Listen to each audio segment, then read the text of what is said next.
Good setup on the door, I like that. I like the use of the lights in this one. They're not rolling around with the lights always on. They're using it when they want to identify something and they shut them off. That's the proper way of using lights. Good weapon discipline in this one as well. Like we talked about in previous games, how there's a lot of sweeping. This one is much better. Good use of coverage on the flashbang. I like that a lot. Or on the explosion of the door, find a cover. Awesome weapon up. Behind the door, get across that door a little bit faster. You're exposing that. Bind it to spacebar. I think it's a little bit better. Okay, what I already love from this player is the light discipline. I don't know if this is just a gamer playing or this is somebody who has military or law enforcement experience, but that's one of my pet peeves when people play various tactical games like this is they always have their flashlight on. I try to play as realistically as possible myself, but with this, as you can see, the player, what they're doing is they're just doing some spot checks, and that's in reality what you do. The person who has the lead is going to be utilizing your flashlight, because anyone behind you, if they use their flashlight, they're gonna be silhouetting the person in front of them, and we definitely don't wanna do that. So I love the way this is already starting off. Working. Ow. Close our left. We'll hit there. Overall, we're looking really good to start. Yeah, that's a good hit right there. The most difficult part of clearing a building to me is keeping everything straight in your head, keeping all unit standard operating procedures kind of in the back of your mind, doing everything correctly while still having the mental focus to be able to positively ID a target, shoot them in a timely manner. Clearing a building, there's a million things that could go wrong and do go wrong at all times, and it's on you and your team to take that in stride and a lot of time take that initiative to immediately fix a problem or work around a problem that you can't fix. It's another reason why it takes people quite a bit of time to become proficient at this as a team. It's not work on it for an hour to once a week and you'll be good at it kind of thing. It takes a lot of time and effort to be able to efficiently clear a building and efficiently conduct CQB. Gotta be careful about the light like that, only because if there is bad guys on the other side, you're telling them that somebody's coming in. So light discipline, light ADs are huge. Probably don't want to come down depending on the width of the hallway, you want to get to one side or the other, but not on the wall. Bullets do travel on walls, so you want to be about 6 inches off. Double stack on the door. Be careful of the light AD. Even if you're trying to single your buddy, he's 6 feet away, you don't need to. Good coverage on the door from cover, like it. Concealment. Now we do use light 6. I'm curious why you used it in that one, where you hadn't used them in other rooms before. Again, I watch the light, proper use of explosives. Good covering your corners, look at your threats, behind, 2-man entry, well done. Now it's interesting that he actually took that shot where the guy behind him had the better angle on it. Whoop. And it worked out so well. Hit the door frame. Like tactical reload, which is great. Keeping your weapon up, keeping your bullets fresh, that's a good idea. Not wait until you go empty when you have a lull. Short room, we're clear. 3-man, bag him up. Love it, he did a tac reload. Stack left of that white door. See, if you're watching, these guys know how to play. Only one person is utilizing their flashlight. 2, give him cover, 3, watch long on the door. Yeah, these guys are vets. Or at least they should be because they're using certain lingo. I got footsteps on the other side. Door.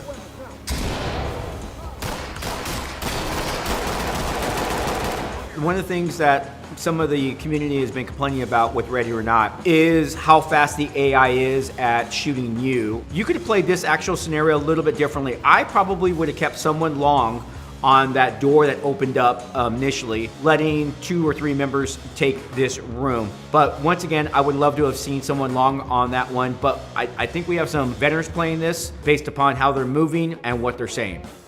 I love the use of the shield. Hold out here, strong wall, come out in strong wall. Yeah, so they have a couple of threats. They got the threat to the right, they got this threat here, and obviously we're only getting one perspective from this player right here, so I don't know what's going off to the right if they got someone long, because one thing I know about Ready or Not is the AI suspects will come around the corner. They'll backtrack on you. It's a mental game, something that you're gonna get hurt doing. Pretty much every aspect about it is difficult in one way or the other. You can work it, but don't proceed into the lobby. Okay, are you guys in that hallway? We're just holding corner hallway right. So this is like that L-shaped intersection. Internal room, more glass, atrium.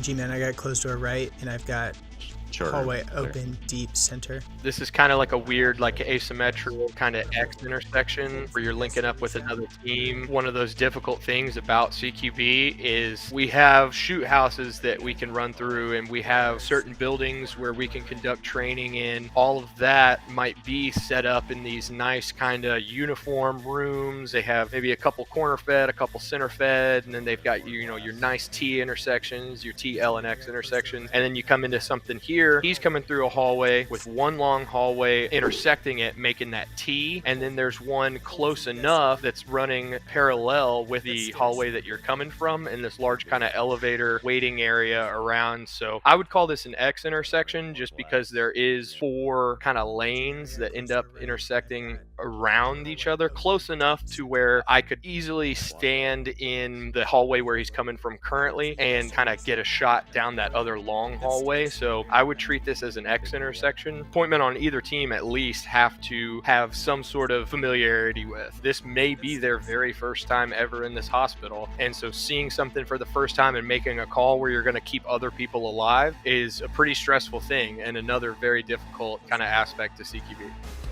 Again, so I see what they're doing. They're using the lights for communication back and forth. But again, if there are bad guys there, you're telling them that you're there. So it just depends on how you use it. If it's infrared, like on your laser or flashlight, fantastic, because we're all on nods. But we have use of nods, but it doesn't look like these guys are on them. So usually like, internal comms will help with that. It's a long time hanging out in one area. I hope the other guys are looking back at the house just to make sure nobody comes up behind them. There we go. Old school nods, green phosphorus. Quick charge. Take cover, well done. Flash crash out. That's pretty good actually. The explosive, if that didn't take anybody out or stun them, that explosive is gonna, not that you shouldn't crash when you come in, you just had an explosion go off, which is gonna stun them to begin with. Use of a secondary crash on that one. I'm not gonna say no, but you just had an explosion go off, which is more powerful than the crash. So maybe a little bit redundant there. Hurry up and save me! I don't ever recall hearing a person like that talking with such an attitude to guys that are coming to rescue them. This almost would be better on night vision, just because you're having to walk around with your lights on, but you're telegraphing your position. And I think they do have night vision. I probably would roll around in such pitch blackness with my nods on. Hold 3 hallway. Now, as we can see, they're utilizing the flashbang technique of getting into spaces. We've pretty much pulled away from bangs. I mean, we have them available to us, but we're not utilizing them the way we used to utilize them back in the late 1990s and early 2000s. But we used flashbangs really differently back then. Today, we're pretty much more methodical with them. So this type of tactic, it's definitely a military tactic. Now, I utilize this tactic because the game makes me use this tactic. The other part about this type of stuff too is the amount of bangs they allow each operator to carry. You gotta remember, we're already carrying about 60 pounds of gear. Every little thing just adds more and more weight. We got it. Now, in reality, since the guy that has that shield right there, he would really be in the front. I mean, he's the one that has that shield. He has the protection. He should be leading us. Rear, contact rear. Yeah, see? We good? Hold what you got. Hold what you got. Just hold it. Alright, I'm with you on rear. Hold up, we're gonna tag this guy and continue moving the front. See, this is exactly what I was talking about. These guys come up on you from behind. Hearing lots of doors. Yeah, right. Stairs down. I'm gonna block stairs. Work the door. Ready? Going. Prep bang. Chem light on that. Bang prep. Sending. They're set prep. Yep. Out.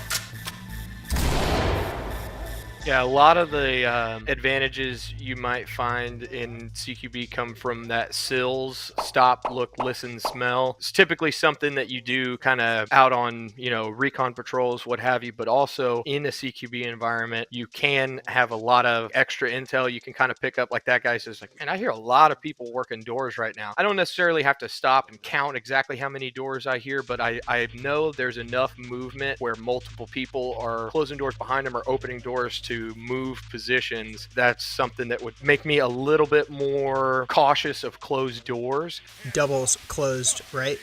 We will work left. You heard them calling out closed doors. These guys were pretty clearly instructed to clear and move instead of clear and hold. Going in, they weren't initially planning on stopping and breaching every door that they come across, but now that I can hear multiple people maybe closing doors behind them, could be a good idea for the team leaders to go ahead and move to a clear and hold where they were going to make sure they can look inside all of those closed doors.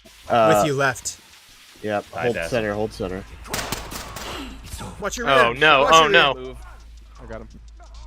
This man just freaking pulled a knife. Yeah, you're gonna have to restrain him. Roger. I'm looking through like 3 angles here. This would be the point where I would take my nod up or flip one of them up, just because now you've got the ambient light around where you're not in such pitch black anymore. This would be where you can use flashlights to identify targets. I love a good red dot. They're fantastic. For me personally, I like a big TV screen. I can easily pick up my threats through the sight. Good pine around the corner. Well done, searching your 6 as you go back up to engage targets. That's proper. Proper use of a flashlight. Turn it on, identify a potential target, turn it off immediately. Use a cover, a little bit too exposed, walking right up to the door. Use those angles of the concealment. Actually, you know some guys that were on this raid. Get out of the doorway, get along a wall, find employment for yourself. Just don't stand there looking at your buddy's back. Find a threat area. Is that his, like, choking sounds of him dying in his own blood? That's awesome. So in this, the first person or POV could actually have his weapon up, just looking down the left side of the hall. First guy was dealing with something, take a point, cover. Hold the door. Great weapons discipline. Really like that in this game. But hold long, always find employment. There's threats everywhere in the urban environment. This is fantastic. If you're pointman, never turn around and never bring your weapon up or down. Keep it pointed in the direction and keep your eyes looking down the sights at all times. Never move faster, kick that door open. So in real world, you wouldn't leave the door like half open, you smack that thing against the wall. So make sure that nobody's hiding behind it, and then clear your corners. Flatten that thing out. If somebody's behind there, you'll know real quick. They're one of the biggest threats. So single person entry is not a good thing. Make sure you always have 2 in a room. In that door, you open it up, go. Good check in the hallway before you come out. If your team is in there and you have to re-clear it, don't assume. See how you can't see in that door, you can't see in the left side of the room? And look who's there. Bang out, bang out, bang out. All done. Get in there, end it. So bang's not gonna kill him, but it will stun him. So the first person, if he's shooting left, you gotta hold on that open door. So it's important, comms go up the line, down the line. It's because you have guys on multiple floors, urban environments, everybody's gonna know what's going on. Good, good. Clear your corners coming out, nice. Before they came out of the room, if there was a left and a right there to cover and a door long, that's at least a 3-man entry to come out and hold long on that door. That's why I like CQC so much, because it's a thinking man's game, always changing because of the different potential threats that are looking at you. And that's what makes somebody good in CQC, is being able to adapt and move and cover all your threats, work the rooms basically, work all those threats. It's challenging for a reason. Simple things like shoot, move, and communicate. You do those things well, you're gonna be successful. Behind those vehicles, use it for concealment. Good, nice move. Problem right here. All right, we're just gonna just hold that front, okay? And see, here's the part, I love what he said right now. I'm trying to work this problem. There's no reason, unless you have a hostage situation in which the suspect is going to take out the hostage immediately, is there a reason to rush?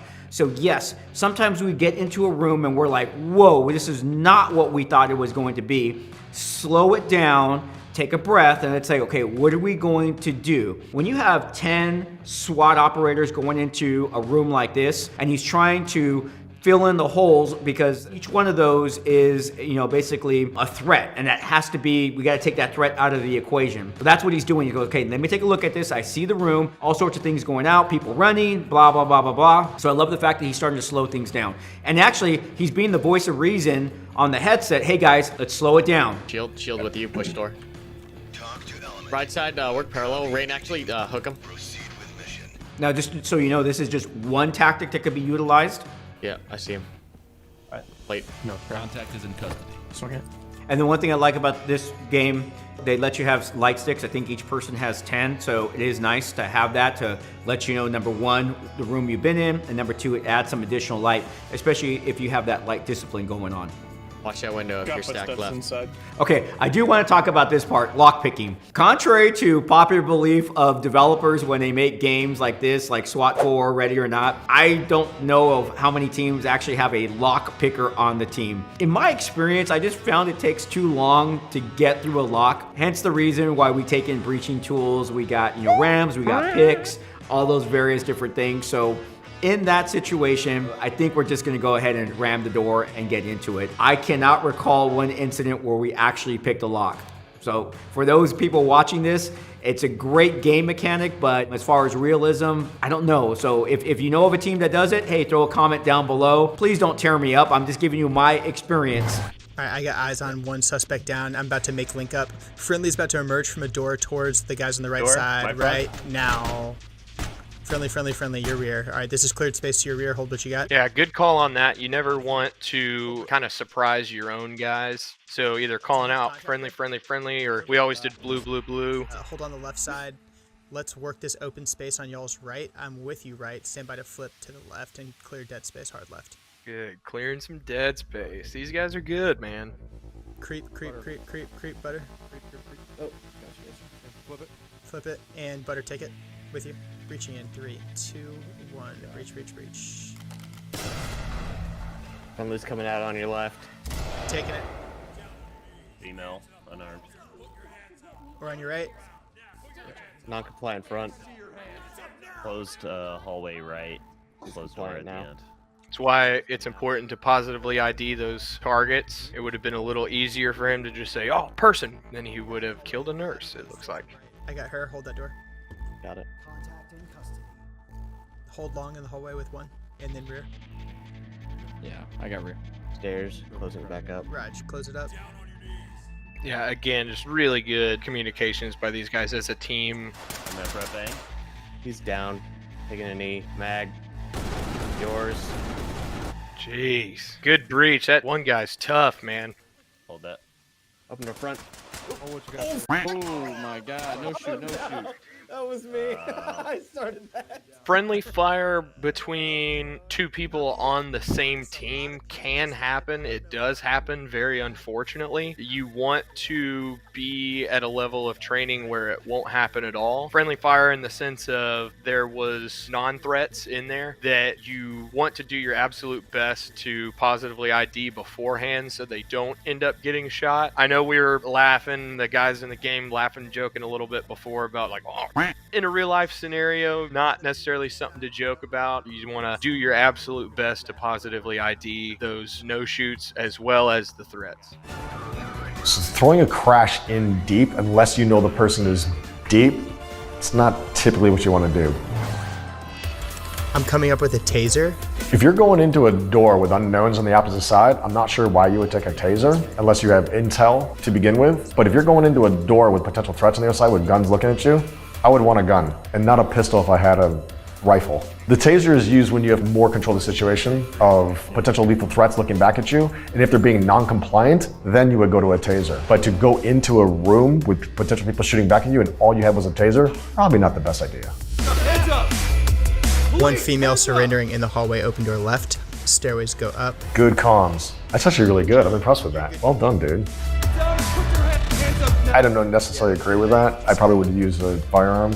There's always the verbal communication you want to give first, and then after that, depending on the situation, you go to lethal or non-lethal. But one, to shoot that far and hit a moving target like that, that's pretty good. It's a pretty good shot, the combination of the two. But if somebody also has a knife and is coming at you, probably with malintent, you're more likely to be justified to use lethal force on that. Armed dudes in your house from the law enforcement or military, probably not.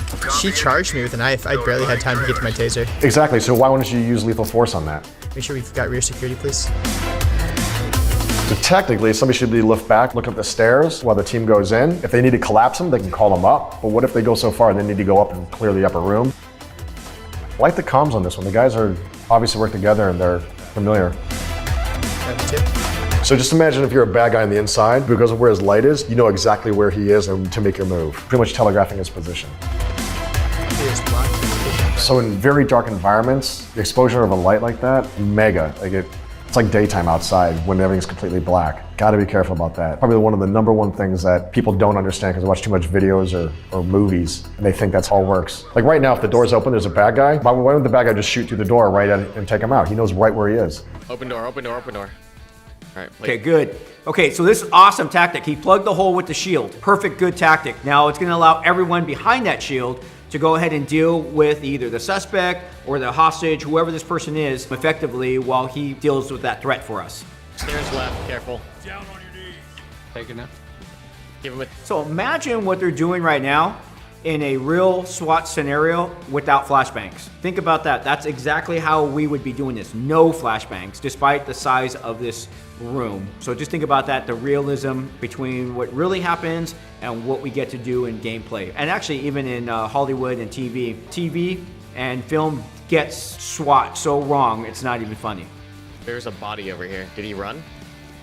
I actually played this particular mission myself and I played solo. I had an extra 20 minutes of gameplay because of the hostage AIs. One of my other biggest complaints is the way they run away from the SWAT operators. Realistic scenarios, I don't really recall any type of situation where, we'll call them a hostage, ever ran from us. We make ourselves pretty well known. We're the police. We sometimes even re-emphasize that as we go into rooms. A person in this situation could be scared. We never really had them run away from us. When we have non-compliant hostages, we haven't seen one here yet, but in the game you have a couple of ways you can deal with them. You can tase them and you can punch them. No, I have never punched or tased a hostage. We're going to put them on the ground, and yes, we're going to restrain them, but we're not going to tase them and we're not going to punch them. It's just not going to happen.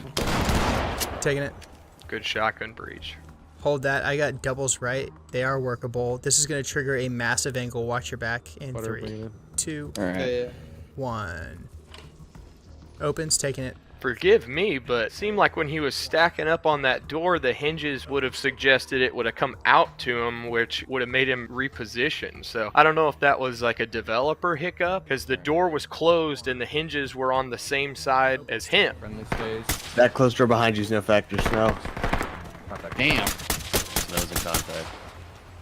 1 is down. I've still got 1 moving left. Good hit. Let's collapse the whole team. We're working open door, base level. Push it. Don't stand in the door. And it looks like hallway I hear left. movement. Shooter. He's unarmed. He's unarmed. He had a gun. He definitely had a gun. Yeah, he had a gun. 2 down right. I need a plate center. That was a great entry into that room. He had his corner. He was taking care of it. Those left side problems were being handled by the left side. That's fantastic. He could not have done any better. See? Even got the drop on him. Beautiful. Getting ready to swing it. Ready? On you. What do you mean? Good spot to reload. I'm cleared.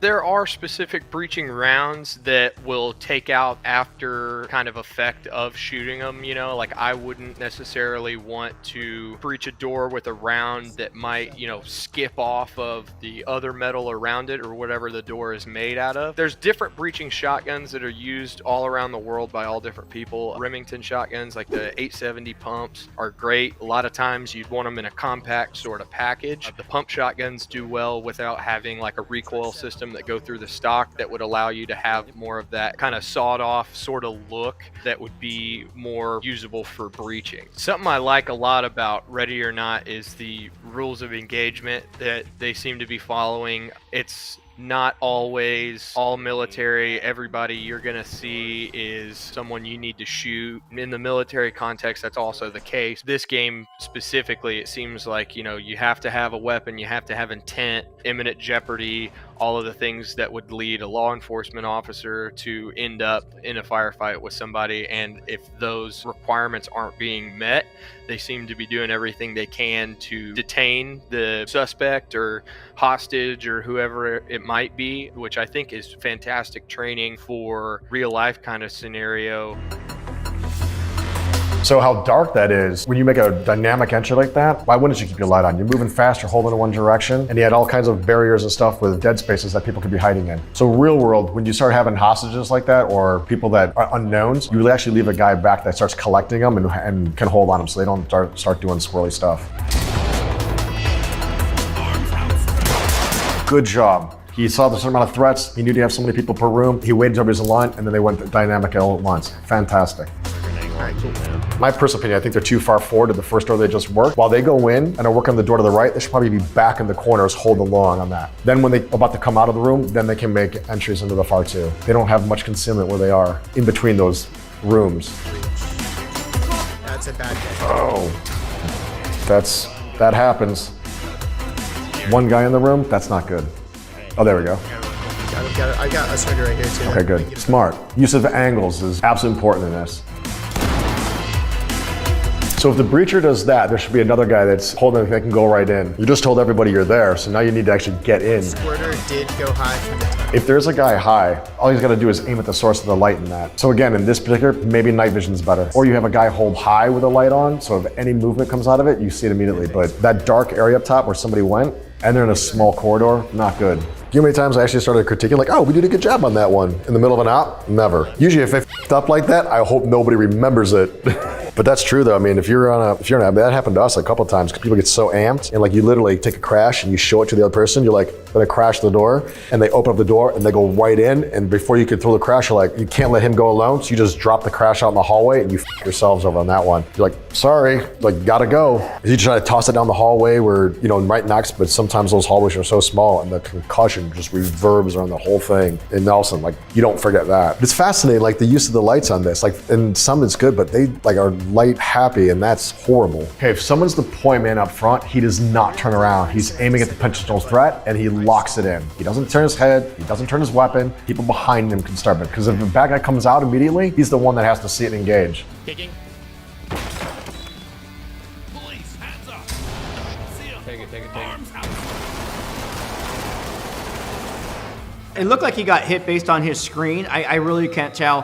However, that's where trust comes into play in real life scenario. You have operators that are going to be responsible going left, and you're going to have operators that are responsible going right, like in our player. He went right, he went for the person that was down on his knees. However, in real life scenario, there would be a gun on that suspect because we don't know if they've 100% been neutralized.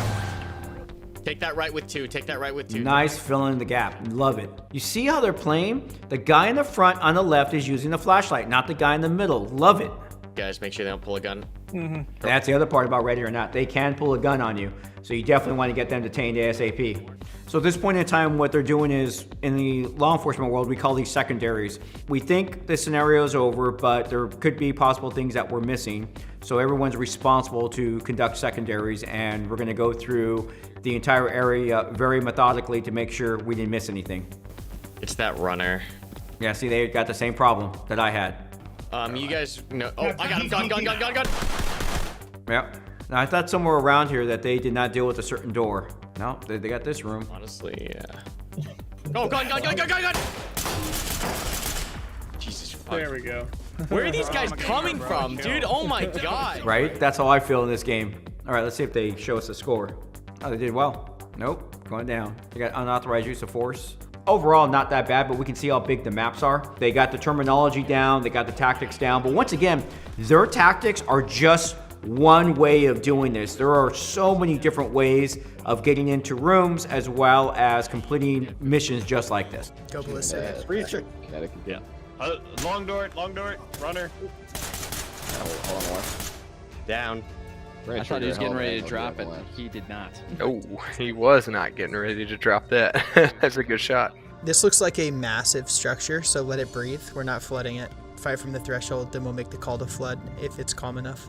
Good call. To clear a large space like this, I'm going to take as many people as I can get, like a squad type element where I might break them off into 2-3 different teams, especially for larger areas where I can get certain teams maybe on different parts of the large structure that we're trying to get into. In those teams, probably 4 at the least. That way you can have a designated team leader. You've got your point man, your rear security, your other man in the middle, and even the team leader filling in those roles is going to change throughout the process of trying to enter this building. You have to be aware enough of what's going on around you, and you have to be aware of all of the specific roles in the stack attack, because these guys have certain folks that only breach, and these guys probably have one certain guy with a radio that has multiple different frequencies programmed to where he can talk to not just the people directly around him in a team. In that aspect, you have at least 2 guns that can go 2 different directions. You have enough room to where you can have somebody post in rear security. That's one of the difficult parts about 2-man CQB, and one of the parts that's almost impossible with single-man CQB